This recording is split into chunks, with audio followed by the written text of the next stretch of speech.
Hello friend, अस्सलाम वालेकुम, good morning. तो वीडियो का टाइटल आपने देखा, इसराइलीज़ एंड पाकिस्तान। तो इस हवाले से कुछ बातें आपके साथ हो जाएं। मेरी ज़िंदगी में दो मुलाकातें हैं इसराइलीज़ से। एक तो मैं काफ़ी अर्सा पहले गया हुआ था नेपाल। तो वहाँ एक है तीतर सुराहा विलेज, वो चिताबन या चितवान नेशनल पार्क में है। तो वो बहुत कमाल की जगह है, मगर शौकीन है एडवेंचर के तो वो वहाँ ज़रूर जाएं। खैर बहुत सख्त किस्म का एडवेंचर भी नहीं होता, सब कर सकते हैं। तो वहाँ जंगल वाक के दौरान मेरी मुलाकात हुई लवी से, जो हैफ़ा का रहने वाला था, इजरायली था। तो फिर हमने रापती रिवर के किनारे रेत पे बैठ के चाय पी, गपशप की, गिले शिकवे किए, एक दूसरे को समझने की कोशिश की।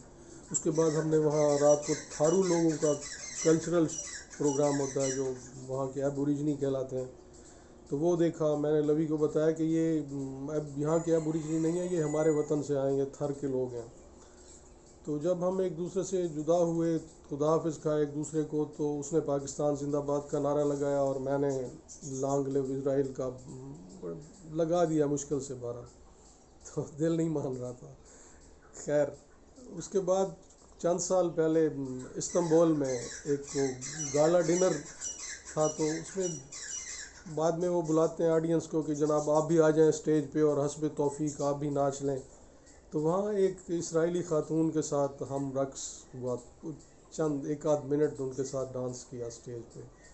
तो वो बड़ी उम्र की खातून थी, उनके हस्बैंड को आर्थराइटिस की वजह से स्टेज पे नहीं आ सकते थे।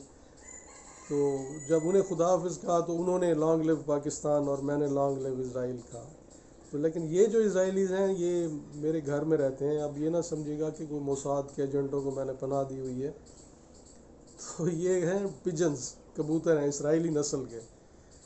तो मज़े की बात यह कि इन्हें ईरान में इन कबूतरों को यहूदी कहते हैं, जबकि ईरान में जो यहूदी हैं ईरानी उन्हें कलीमी कहते हैं, कलीमियान है ईरान।